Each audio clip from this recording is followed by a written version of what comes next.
What's going on, y'all? This is your girl, Brie Undeniably, checking in for another episode of my speaker series, Deep Conversations with Dope Individuals, where we're discussing development, decision-making, and a dedication to purpose. I am here, as always, with another dope individual. Before I introduce her, I'm going to jump into shout-outs real quick.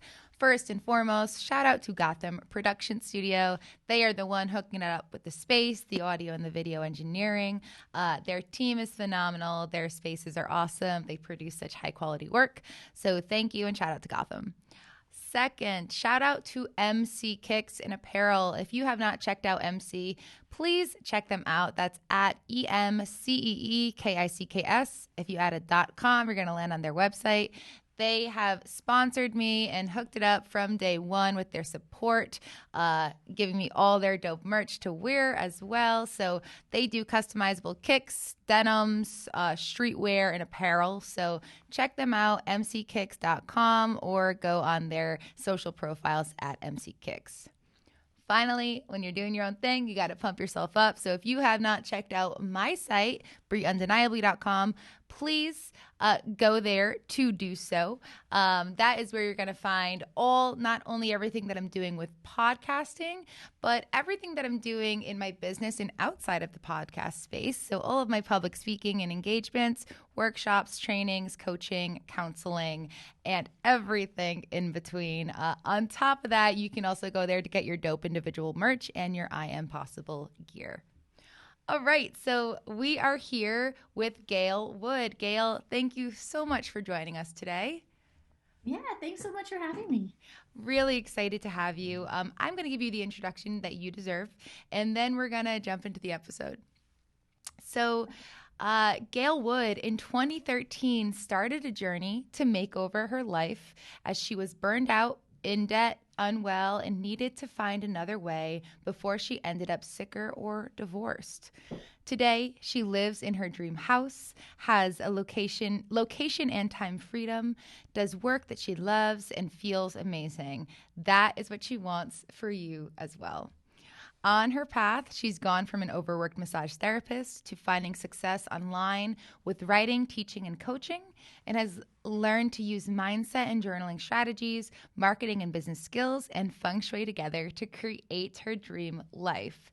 She has been on the cover of a magazine, inducted into the World Massage Hall of Fame, and worked with entrepreneurs from all over the world. In 2019, she finished her certification as a feng shui consultant. Again, this is Gael Wood. Gael, thank you so much for joining me, and again, happy to have you here. Yes, great to be here. Thank you for that nice introduction. Absolutely. So before we really jump into this journey of you and of your becoming, I love to do the same thing that we do in the counseling community, which is to meet our clients where they're at. It's a really great way for you to really introduce yourself. So if you could help our listeners meet you where you're at. Yeah, so I guess where I'm at today is I'm really kind of once again reinventing myself professionally and just continuing to get to know myself more and more and tweaking what my goals are and what it is that I actually want. So through this journey of creating this dream life, it's been really fun to try different things and to actually realize some of the things I thought were my dream life. I'm like, oh, that's not even what I really wanted. What I really wanted was this other thing. I just thought it was that thing. So it's been just such a trip. I do know, and I love that you're bringing that up because I think that is a huge part of this process, right? This, I already sort of introduced it with this story of becoming you and who you want to be in your life. And in that process, it's a matter of finding the things that you do like, that you don't like, and also finding out the things that you thought you'd like, you might not, and the things that you didn't know you'd like, you might. So I love that you sort of bring that into the beginning because it is a huge part of this process. And I'm excited to learn more details about that. So let's just get right to it and bring it back. So I love to find out, we want to hear your story, how you got to where you're at, but bring us to the beginning. And that beginning can be wherever it feels like the start of it for you, which could be from the moment you were born. It could be the day you left high school. Wherever you feel like your story starts, bring us there first. Yeah, I do kind of think that my story starts when I left high school, because I left high school halfway through my junior year. Mm. I said, enough of this, people telling me what to do all day.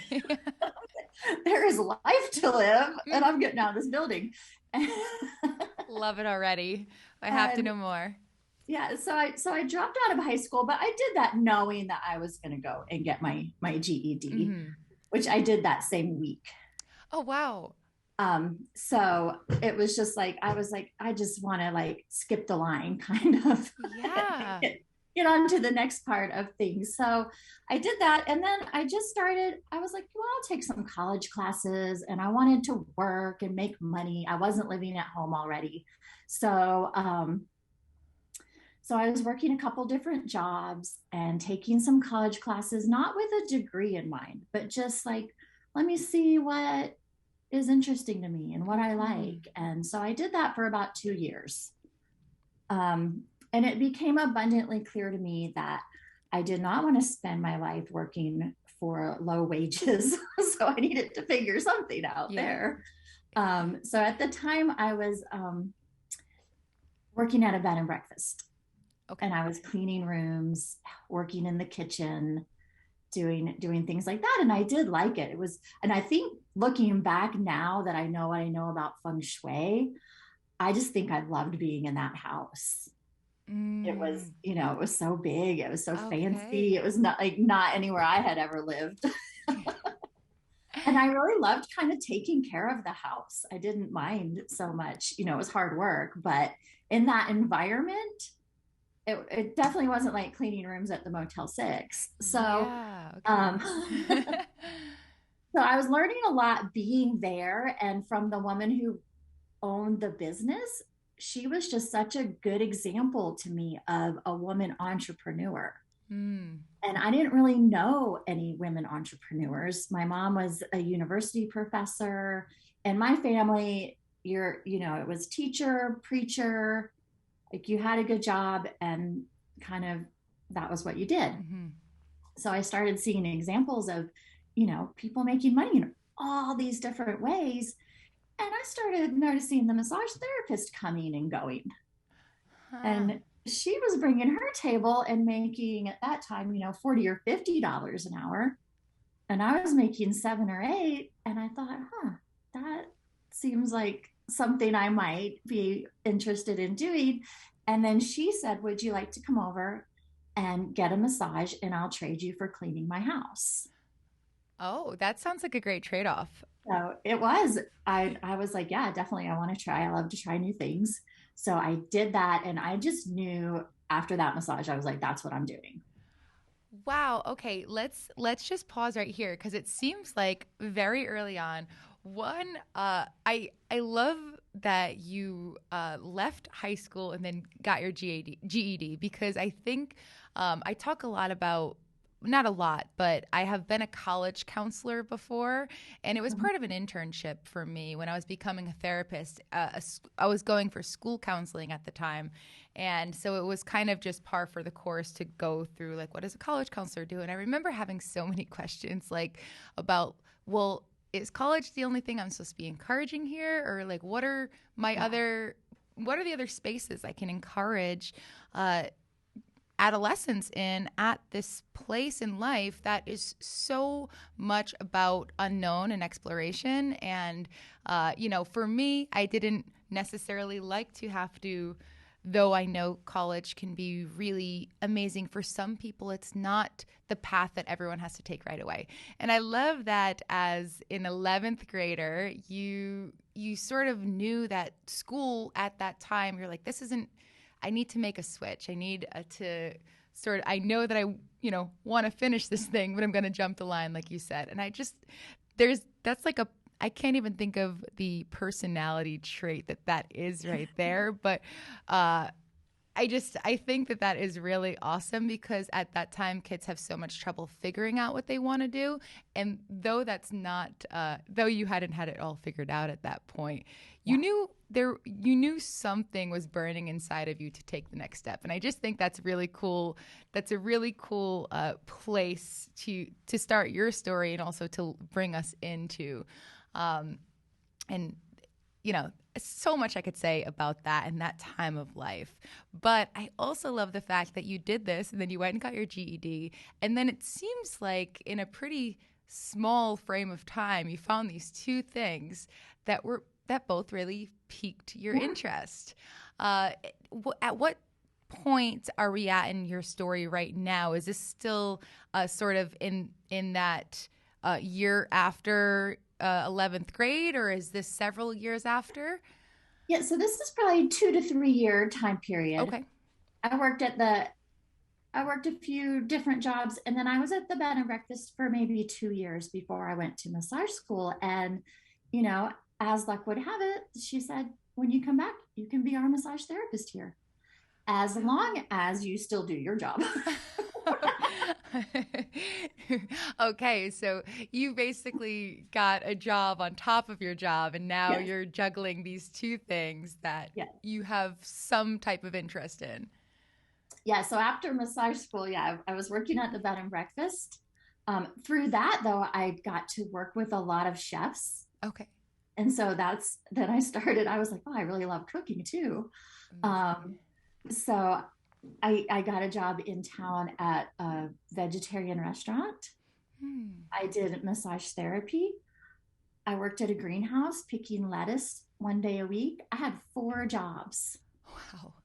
for a Wow. couple years. But looking back on that, I'm like, I first of all just love to do different things. And second of all, I really just liked having money. Yeah. And I Yeah. don't want to be broke. It's no fun. Uh-huh. Money got it, especially, money.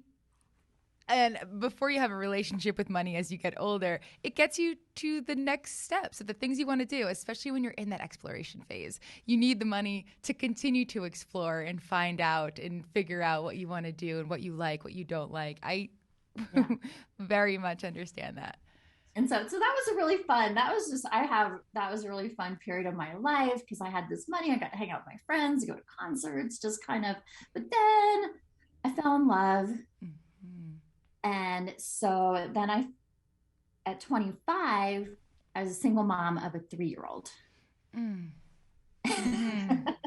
Mhm. So there was a marriage and a divorce and a bunch of other stuff in there. All very in a condensed period of time. Yeah.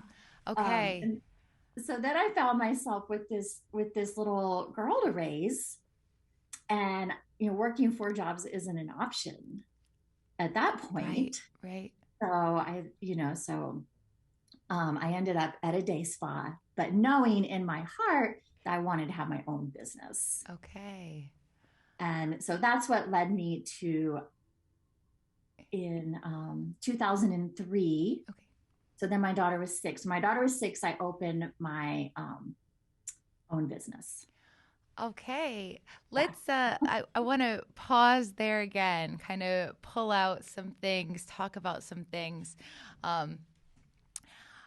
I am always very curious, and I think that it sort of fills in a lot of details to understand what you were feeling at this time in your life. If you can sort of let us peek into the window of what you were feeling, what you were experiencing as you were going through this from whatever vantage point you would like. But I just want to know a little bit more about, what was sort of going on inside of you, because often that can be the driving factors that will push us forward or hold us back, sort of motivate us or demotivate us. And I'm always curious to know how you were feeling at this place in your life. So I was definitely I was feeling a little lost, Mm-hmm. and, kind of in just survival mode, Right. putting food on the table, paying rent, doing all of those things. But at the same time, of course, enjoying my daughter. And I had a really, really great friend support system of some other single moms. A friend of mine and I lived on the same driveway. Oh, wow. So that was really fun. So there was a lot of good and a lot of fun, but I also knew that I didn't want to stay there. Mm-hmm. And that there was more for me. I always had intended to have my own business when I went to massage school. Okay. And so it was a goal of mine. And I also, I had something to prove. Yeah. I was like, I'm not letting this get me down. Yeah. Absolutely. Absolutely. So I love to, kind of dive in there and hear that, because it's like you were itching for more and you knew you could do more, but it was just like a matter of time from going to school to sort of getting that experience in the day spa to opening your own business. And I'm sure, like you said, like your daughter was a huge motivating factor behind that too, wanting to make sure that. Well, and of course, each step on your path,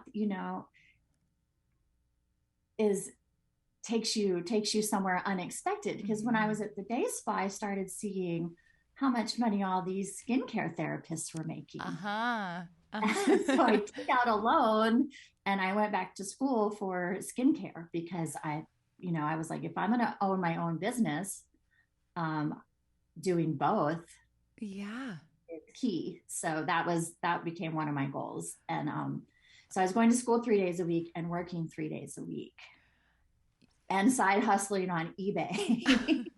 Wonder Woman is what you're telling me. At that, you were doing it all on top of being a full-time mom. And then I was like, well, and I was also getting a little lonely. Mm-hmm. So I joined Match.com. That makes sense. That makes sense. I was like, I live in the middle of nowhere. I'm not going to meet a guy sitting out here.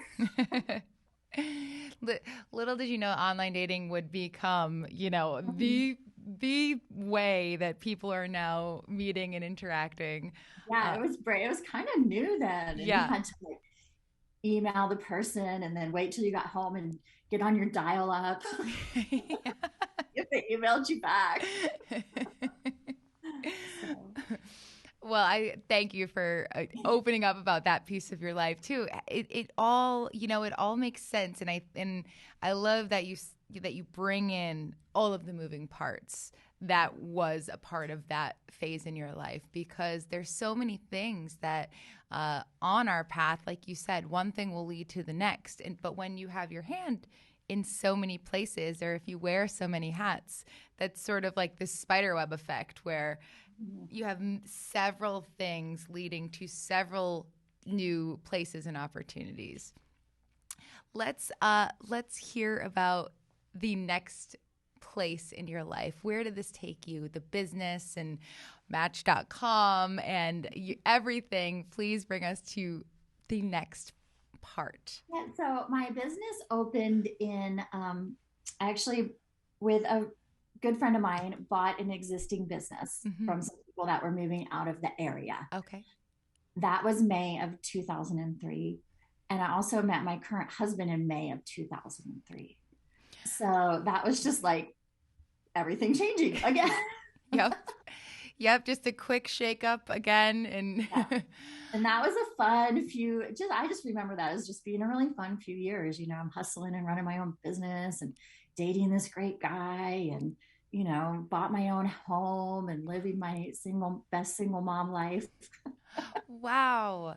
Oh my gosh. So May 2003 was a major time for you. Yeah. Okay. So let's just continue on then. So it's almost like things really pivoted and spiraled up there. Yeah. But we have waves of life, I'm sure. I don't know your story, but I know that there are waves. So let's hear about the rest of the 2010s and we'll go from there. So after about 3 years of dating, I did look at Dave and I said, are we getting married or not? Because I need to know. Solid question. If we're going in that direction, fine, let's just keep going. It doesn't have to be like a solid plan or anything, but if that's not the direction you're going, then I do want to get married again. Yeah. So that we had that conversation and broke up for a few weeks. As often happens. Right. I was also expanding my business. I moved to a bigger place, had more rooms, had more employees. Okay. And to be honest with you, I kind of grew my business to the point where I didn't love it anymore. Mm. So, This seems like a pivotal point.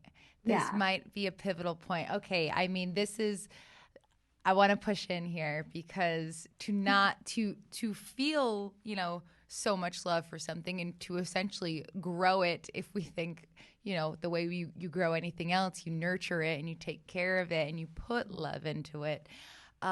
What were those moments for you where you started to realize that you didn't really love it anymore, or you maybe wanted to go in a different direction, or I guess what I'm getting at is what were your feelings around this not Yeah. loving or falling out of love with it? So, I guess I felt a little mad at myself that I went into this kind of just thinking it was all going to be great Hmm. and Yeah. not realizing like I'm not the best people manager. That's not something I love to do. And then creating a business where I now had 8 to 10 employees Yeah. and triple the expenses. I Hmm. mean, truly, I was kind of, like, shit. What have I done? Yeah. It grew legs. Yes, And it did. it grew legs. Oh man, yeah, it's one of those things, and maybe not as large as a business for so many people, but I think there's a lot of places or spaces in our life that we can sort of come head on with this collision of falling out of love with something maybe faster than we expected or wanting to change courses. And what even before we continue on in your journey, because I know that this is something, whether it be career changes for people or, I mean, there's side jobs and so many different paths, but what advice would you give someone who might be experiencing that specifically right now? Is there something that helped you, or how did you work through that space? If I could live that over again, I would really dive into okay, what do I still love about it? Okay. What do I not love about it? And how could I kind of, get more of what I still love going and less of what I don't love? I think Okay. I could have I think I could have saved it. I think I could I have see. made it something that I loved again, Mm-hmm. but instead I sold the whole thing Okay. from a place All of right. stress, from a place of I can't do this when, Yeah. now I know I could have. Okay. But I was pregnant. My Another. business partner moved to Atlanta. Oh wow. I was alone, like alone and pregnant with this monster business, and I sold it. And I Wow. have, part of me's always regretted that. But again, just puts you on the next That's it. thing. Puts you on to the next part, into the next phase of your journey. Yeah. Tell us tell us about the next phase then. We're here. We're at this pivotal point again. Yeah. So of course I had a baby. Yes. Yes. And we were living in my teeny tiny little single mom house, 4 of us now. And Okay. so we bought a second home, and this was right in the 2009, Mm. crash, all that stuff. Financial, yeah. Yeah. So, but amazingly, I sold my business like a couple weeks before that. On par. See, the almost like the silver lining of Yeah. something like that. Wow. Yeah. So then, so we ended up in a situation where a lot of people ended up in with we owned 2 homes Mhm. and had 2 mortgages. So 2 mortgages, 2 kids, one job. Right.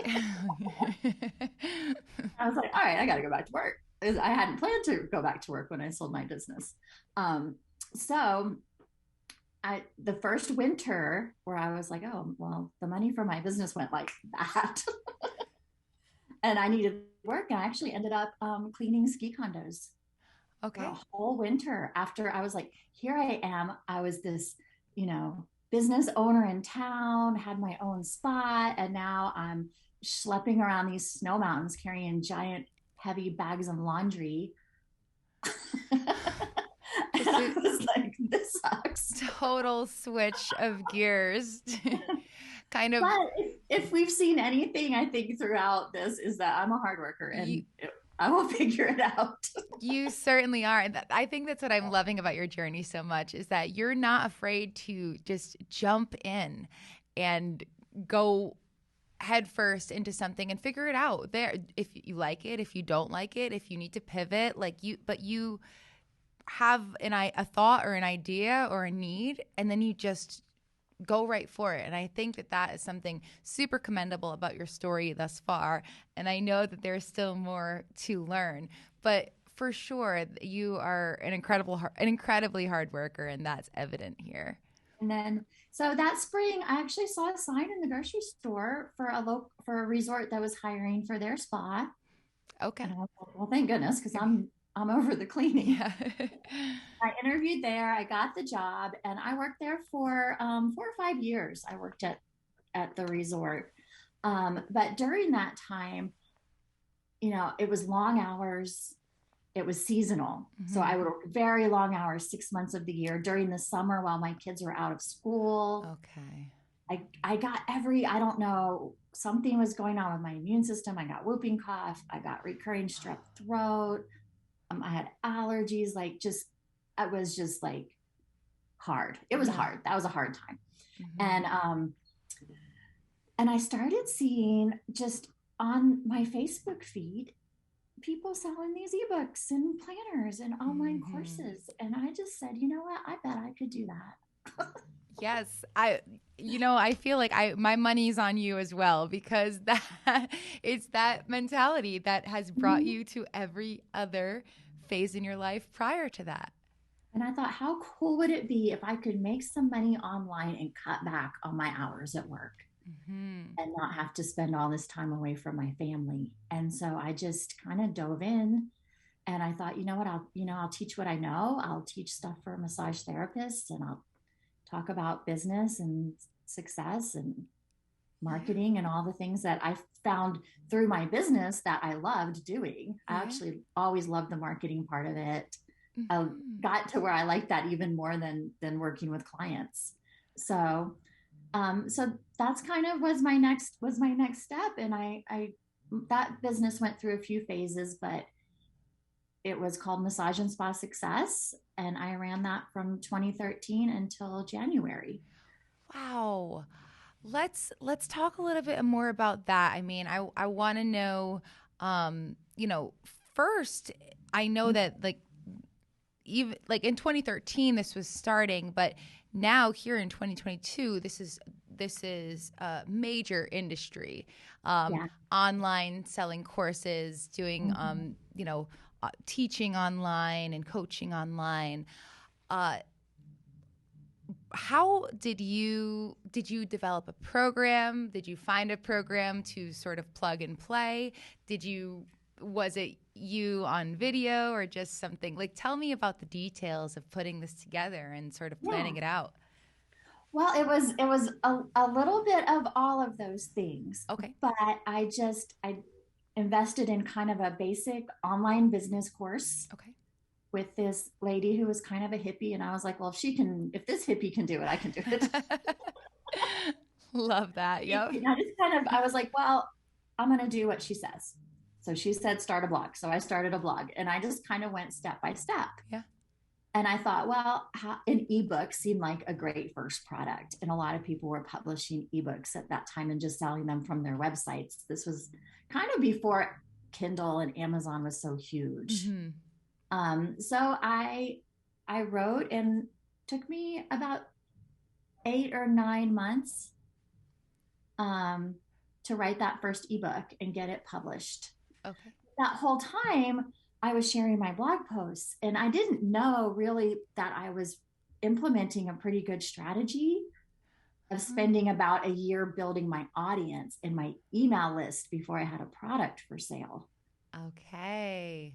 And now so many people go into it the other way. They have this great product, but nobody to buy it. I see. And so little did I know I was being smart.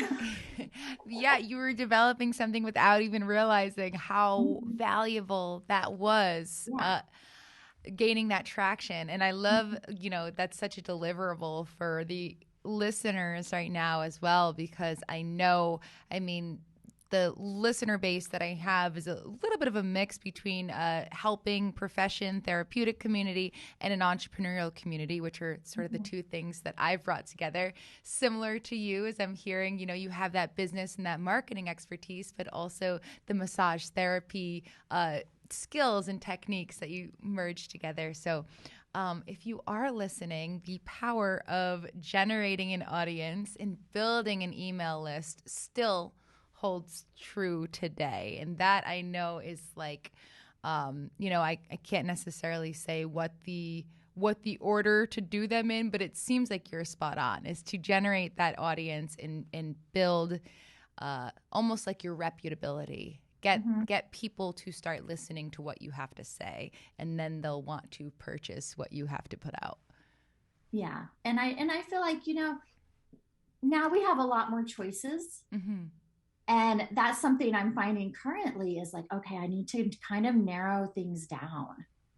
I can't be on every social media site. Right. I can't do, blogging and videos. And, it's like, it was simple and that's a lot of why I think it worked so well. It was very simple. Yeah. I had one social media platform.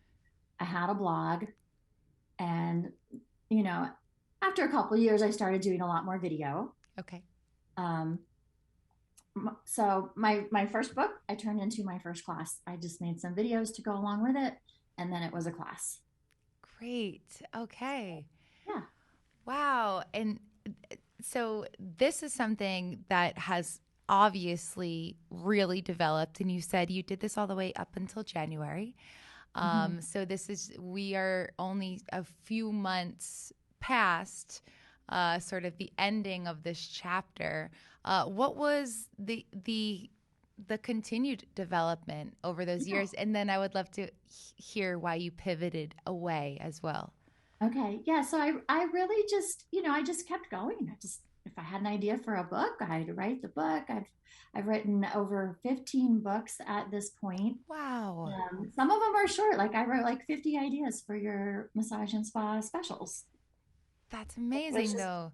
a fun little book, and I put it on Facebook, and I that was kind of my first thing that kind of went a little bit viral. I was like, wow, I sold like 200 of them in a weekend, Whoa, and that's awesome. I was blown away. So I just kept going with courses, books, and I was teaching this marketing boot camp where we would work together for 6 weeks, and I'd help people get their marketing foundation built. Okay. Like your website, your marketing materials. We kind of went through this whole um, process. Well, people started saying to me, Gail, I want to send these newsletters and I want to be on social media like you're telling us to, but I don't know how, and I don't have time to create all the content. Mm. So I was brainstorming one day and I said, I'm going to make a content club and I'll make the content for them. And they can pay me a monthly subscription. Oh, that is unique. Well, it turned out to be the best idea I ever had. Okay, I want to hear more. That is a really unique idea. I ended up with, the almost 100 people signing up the week I launched it. And Wow. then I just kept growing it to, at its peak, I had $5,000 a month in recurring income from Wow. these content packages. So I did that for about 5 years as part of Massage and Spa Success. But so you were saying like why and how did I transition away? Yeah. I mean, I created all the marketing content I have in me to create, and Okay. I just felt finished. Yeah. Like I'm out of ideas. I've done this for 5 years. It's been really fun. It's been interesting, but it's just time for the next thing. I think that that's okay too. It almost feels like it came to a natural stopping point. Yeah, And and kind of with COVID, it did. yeah, yeah, I can imagine. I can imagine. So, wow. I mean, I don't even know where I want to go with my questions because there's so much interesting, unique information here. Uh, First, even when you stopped, what sort of happened to your following in this platform that you had built? Do you still have you pivoted your online presence, or you kind of just said goodbye? I'm taking a break. I'm taking a step back.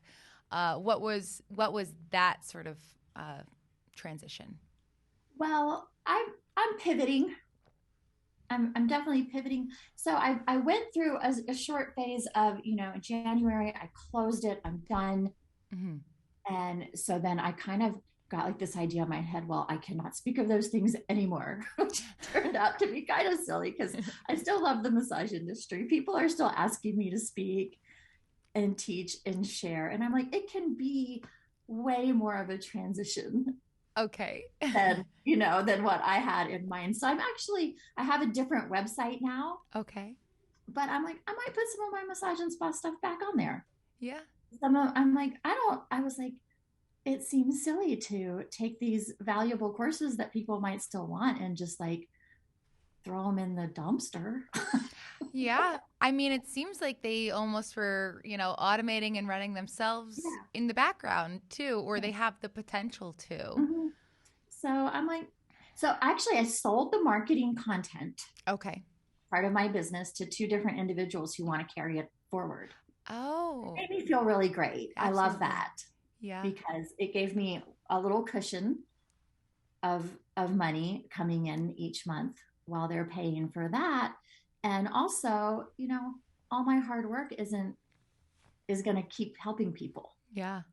So, yeah. Absolutely. You've really made your mark and your impact on your industry, which Mm-hmm. I think is amazing. What do you actually, I'm trying to think about how to best phrase this question. When you started or as you grew this, did you think about, I say niche, but I know people say niche as well. But did you think about like the importance of a niche, or did you even know that you were sort of narrowing in on a niche? And because I know that that is a big part of gaining a following, is finding something, a pretty narrow focal point Mm-hmm. and going Yeah. all in on it. So did you realize that you were doing that, or that's what was happening, or was it all kind of in the growth of the Yeah. business? I didn't really intentionally do that. I just thought if I teach what I know, this is the industry that I know. Yeah.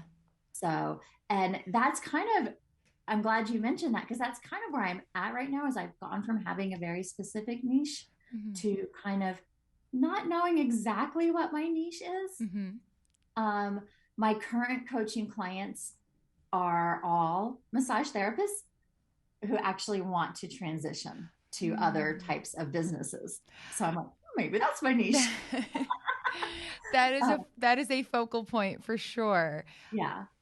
But, I just, through online business for so many years, I learned so much Yeah.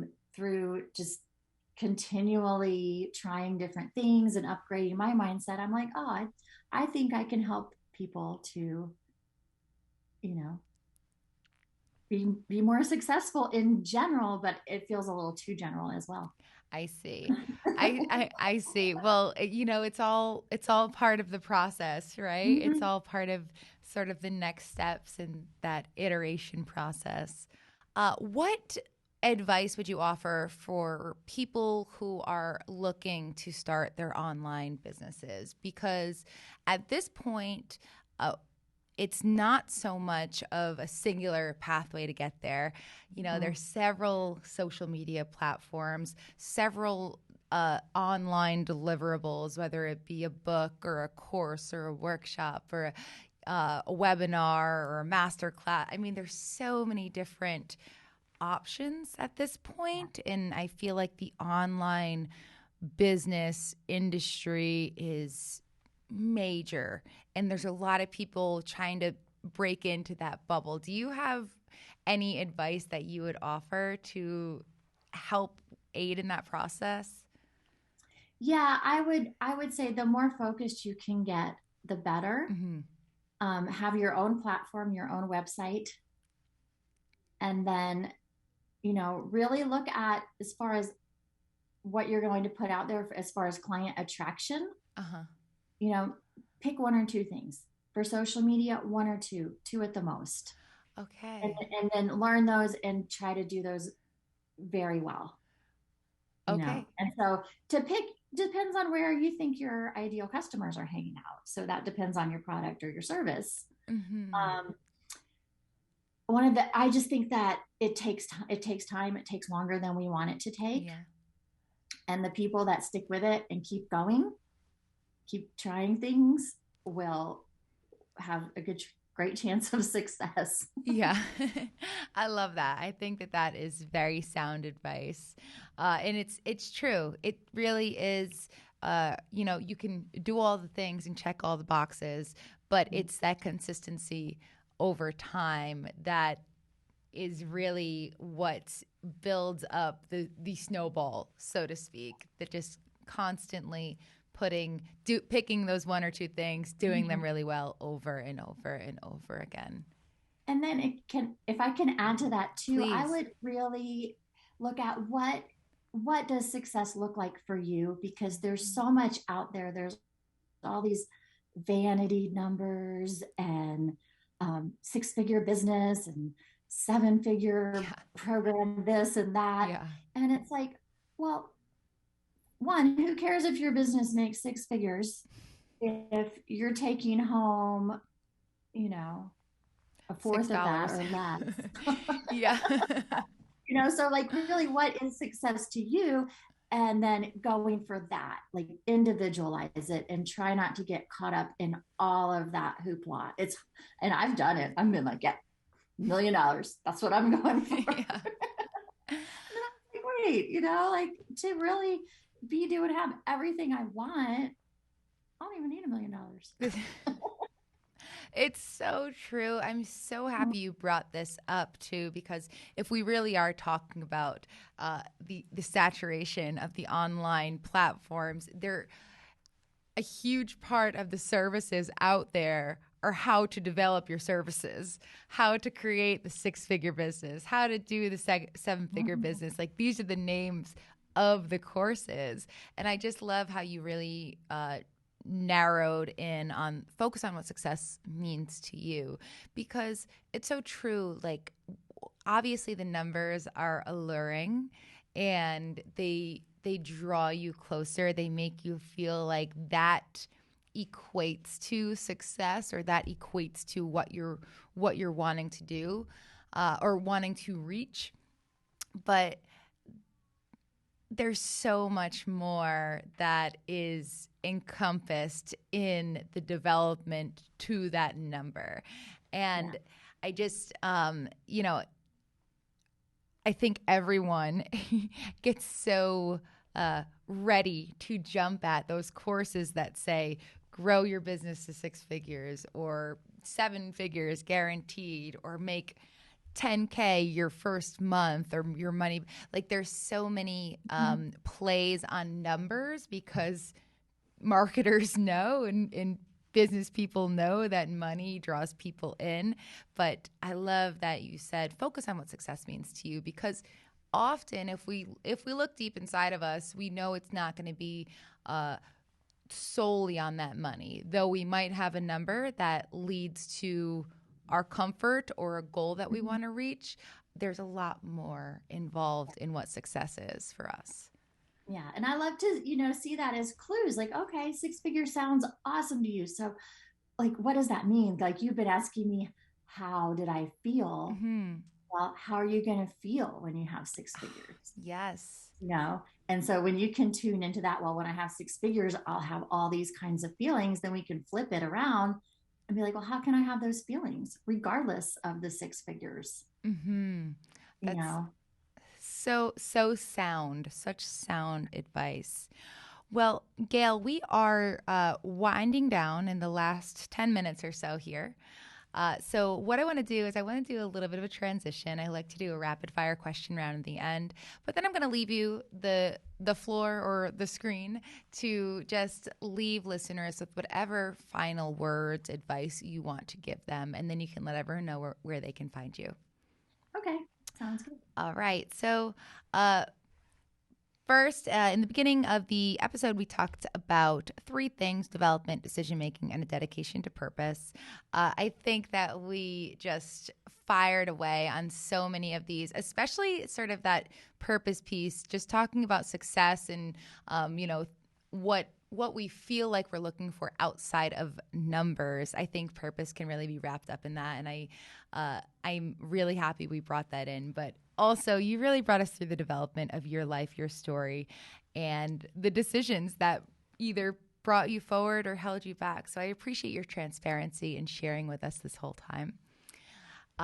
These questions are going to be on those three things. So the first one is, when it comes to development right now in your life, are you focusing more on personal development or professional development? I would say personal. Mm-hmm. Yeah. Yeah. I love that when people answer personal, it's like they're so personal and professional are so almost inextricably connected. But personal really seems like the source to me of professional development. So that makes sense to me. Yeah, I was just going to say that whenever I'm focused on my personal development, all the other things go so much better. It's really true. It is really true. We have to make time for our personal development. Okay, the next question is on decision making. I'm going to ask the question, give you a little bit of a follow up. But when you make decisions, do you find that you follow more so numbers and analytics, or gut feeling, spirituality, intuition, or something of the sort? So what I'm looking for is, do you follow choice or guiding voice? Definitely that guiding voice. Guiding voice. That also makes sense. And I find more and more of my guests say guiding voice, even the ones who might be much more inclined in their profession to use numbers and analytics. They say that guiding voice still brings them there, and numbers and analytics sort of just cross-check the decision. Okay, the final one is on purpose. This one is sticky. There's no real or true answer. Maybe there is, but I don't know. But I just like to think about, do you believe purpose, the purpose that we might hold in our lives, is nature or nurture? Are we born with it, or is it something that we find along the journey? It's something that we find. Yeah. Yeah. And I think, and it can change. It can. Always, it's fluid. I love that. It really is. It absolutely can change and mold with us and grow with us as well. Well, Gail, I'm going to leave you the floor. You have a few minutes to leave listeners with final words, advice. If there's anything you want to sort of wrap up your story with, please take the next few moments to do so. Oh, goodness. Now I'm on the spot. No, I would just say kind of my takeaway. I love going back. Mm-hmm. And that was so fun to kind of think about and talk about some of these things I haven't thought of in a really long time. And, I guess my main takeaway would be just, no matter how stuck you think you are, there's a way forward. Mm. And a lot of times what's that saying? A lot of people avoid success because it's dressed in overalls and looks like work. Yes. Sometimes it's just time to pound the pavement and work really hard. And then other times it's a different cycle where you're enjoying the fruits of your labor and able to go at a different pace. So I think that's part of tuning in and figuring out what phase you're currently in. Thank you so much. That was very powerful. Great way to really end with understanding that we can go through different phases, but it's to go that we need to continue to do. Well, please let everyone know where they can find you before we close the episode. Yeah, so my website is elevatewithgael.com, and Gael is spelled Gael. So come on by. I have a free ebook on my homepage about decluttering your schedule. So that's all about looking at, how we can get some of those things that we don't want out of our life so that we can have more time for the things that we do want. Amazing. And I will make sure to put that in the show notes as well as in all the social media platforms when we share this episode. So if you're listening, then just check the notes there. And Gael, it has been a sincere pleasure. I thank you again. And I look forward to, taking everything that we spoke about today and applying it to my own life and continuing to move forward and following my gut feeling with my career path. So thank you again. I appreciate your time. Yeah, thanks so much for having me, and thank you for the great questions. Absolutely. This was Gail Wood, everybody. And until next time, let this be the moment.